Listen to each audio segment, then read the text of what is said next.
Yo guys, it's your favorite boy Rumi, and welcome to another video of me not being able to shut up about fictional characters. Anyways, Dazai and Chuuya were partners since age 15.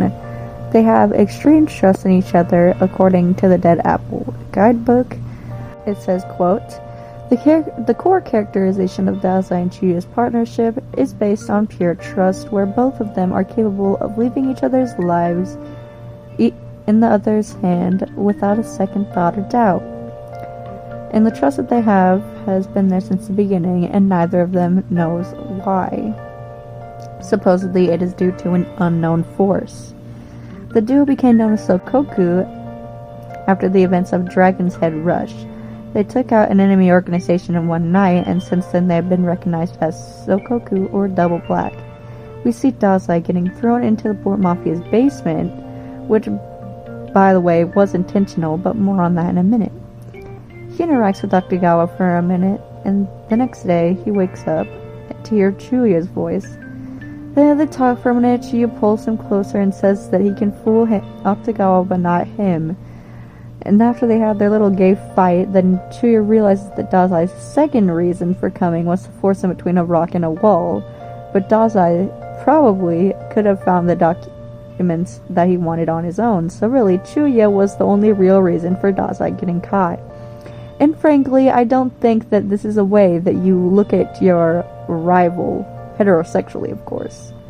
I also don't think that this is a heterosexual way to hold that so-called rival by the throat. He literally has his leg all up in Dazai's crotch. I mean, these two just have such an extremely intimate look. If I had not watched or read any Bungou dog content and I saw this picture, I would immediately think that these guys are having gay sex with each other, no questions asked. I mean, that is a way that you look at someone you want to passionately make out with, perhaps more. And don't even get me started on in the 15 novel when Dazai jokingly said, "That's what makes me love you." And I mean, frankly, it doesn't even matter if it was a joke or not. Like, I totally agree that we should normalize platonically saying "I love you," but I don't know if pulling him close to your face and staring into his soul with Shojo manga sparkles is platonic. Like, the manga made this so extremely gayer than they had to, and I absolutely love it. So, thank you, Bungou Dogs Gods. I appreciate you. Whoever, I don't know exactly how they go about, like, planning exactly what to draw, but whoever decided that this was gonna be it, then I really love you. And I mean, even if he was joking when he said that, they still decided to make it extremely fruity. Like, even if he was saying something completely different, just the fact that it's the shoujo sparkles and the whole, like, thing, just look at it, like, I would still be going insane over it. And Dead Apple is just crazy! I mean, sure, we've all seen the scene that literally looks like Chuuya is just blowing Dazai. And if that was the only Sokoku content we got in that movie, I'd be extremely satisfied. But you guys don't even know half of it! Ongo says that Chuuya will be dead if he uses corruption, and he still does it, just to save Dazai. And while he's in corruption, he's just yelling Dazai's name, which sounds hilarious, by the way, if you word it differently. While Chuuya is in corruption, he is not in a sane mental state, but since he is doing it to save Dazai and yelling Dazai, it seems that Dazai is the only thing on his mind. Fruity implications. But there's even more than that. When Chuuya gets to Dazai, when he's supposedly dead, he punches him back to the living world because of the antidote that Dazai put in his mouth, planning something quite like this to happen. Dazai gently touches his cheek to nullify corruption and says, "You used corruption, believing that I would save you? How beautiful." Chuuya groans in response, and Dazai then says, "A small critique. That was a rather violent way to wake up Snow White." And guys, this is the line. This is the MFing line. Dazai is referring to himself as Snow White in this, implying that Chuuya is the prince that should have used a kiss on the lips to save him. A big fat smooch. Yeah, no, that's not gay at all. That's completely straight. I totally kiss my friends. And I'm straight, guys. Yeah. But I really can't see another meaning for that sentence besides Dazai implying that Chuuya is the Prince Charming. This is Dazai, and we know that he does stuff like this all the time. This bastard never says anything that isn't either to bother someone, specifically Chuuya or Kunikita, or something that has deeper meaning. And this is simply the latter. Him poking fun that Chuuya isn't a very good prince for not kissing him, it's absolutely brilliant, and I will never get over it. Zero chance of my mental recovery after these two guys just existed, but that scene is just the second coming of Christ for me. God damn. And in the bonus interview on the DVD, the director of Dead Apple says that their relationship is more than friends. No matter what he could be implying here, I don't think that could be straight. I mean, think about it, guys. How could that not be romantic? Do you guys ever say that you have a more than friends relationship with somebody that you're not romantically involved with? I don't think so.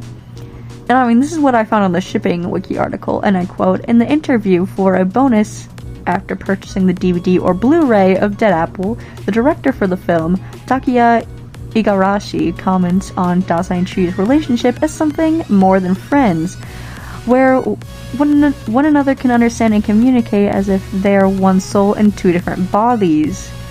The author of the series, Kafka Asagiri, adds that with Takuya Igarashi, that Chuuya is the only one who can predict and understand Dazai's true motive.